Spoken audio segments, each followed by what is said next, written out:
So let's talk about this Suns and Lakers game real quick.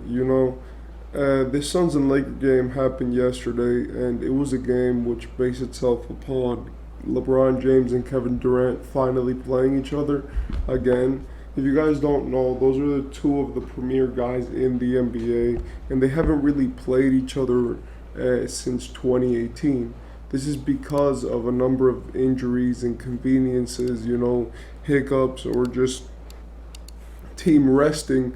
But two of the greatest superstars of all time, which have been battled in the finals three times throughout their careers, hadn't met in 5 years on the court that for the last time. This was a shocker, and people were hoping that they met last year in the playoffs for the first time again, but that didn't happen. And in this game, we saw LeBron James going crazy. LeBron only played 22 minutes, but had 19 points, 6 rebounds, 3 assists, and 1 turnover. He shot 3 of 5 from 3, which is about 60%, right? And he shot 50% from the field, right? Shooting 4 or 5 from the free throw line. If you actually watch what he was doing, it was very quick offense. It was kind of dominant and very just I'm gonna get to my spots and you guys can't stop me type of stuff. And in my opinion, seeing LeBron James out there really said to me yo, this guy is about to have the greatest 21st season of all time.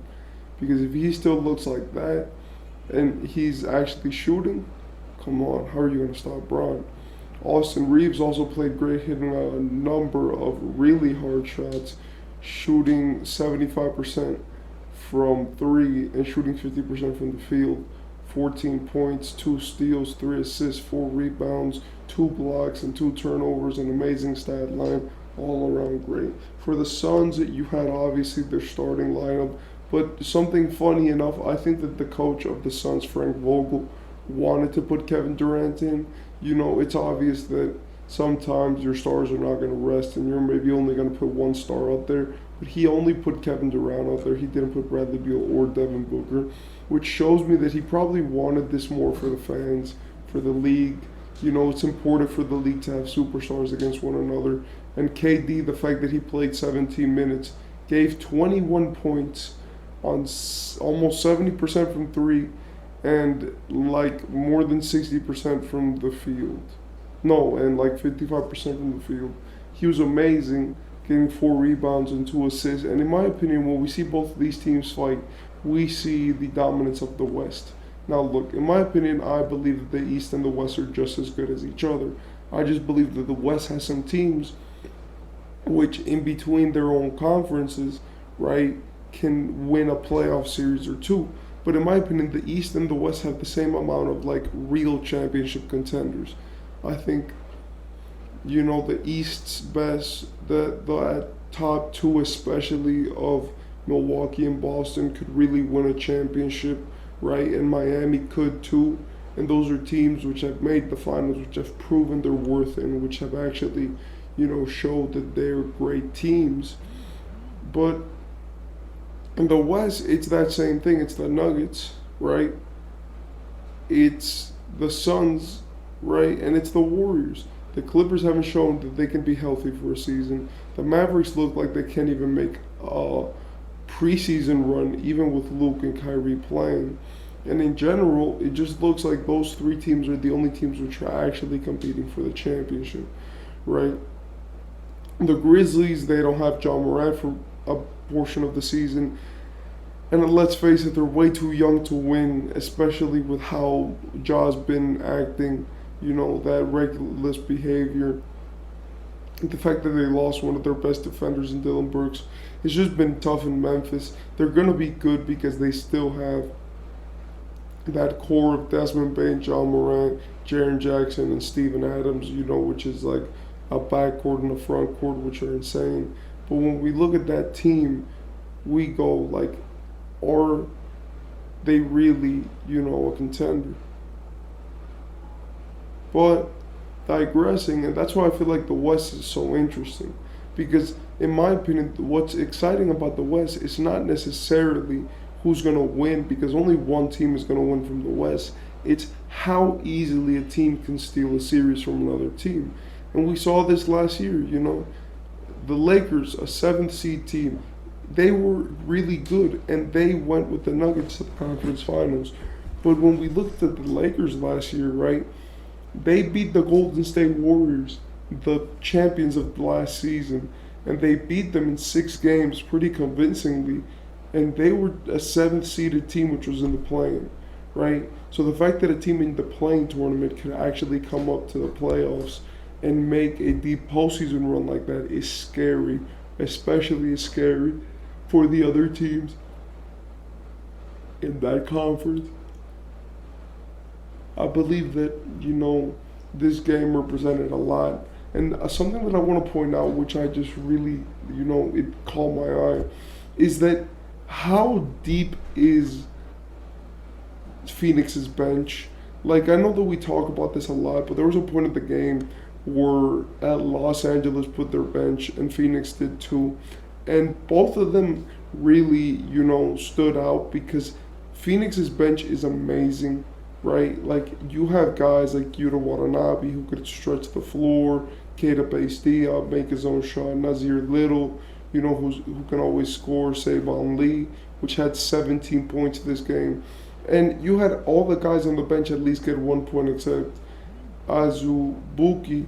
And in my opinion, this guy really, not this guy, but this team really has done the best rebuild possible. And what good rebuild the Suns have had. The Suns have had such a good rebuild because they've repeatedly made the right moves for success. I want to say that, their starting lineup is lethal, it's deadly. But when that bench comes in, it's filled with guys who can make their own shot, hold down the paint, play offense, play defense. It's filled with a bunch of guys all with different skill sets. And you have enough of a mix between, centers, power forwards, guards, and all of that. We're to the point where even in this game where they didn't have Bradley Beal and Devin Booker, they still won by 23 points against the Lakers, beating them by 20 points in that third quarter. When we see this Suns team, we can see that they're a highly competitive team, which in my opinion this year, especially under Frank Vogel, a championship coach, could probably win it all. And now I don't want to say that too early, neither do I want to understate how good Phoenix is, but I really want you to understand that this team is phenomenal, right?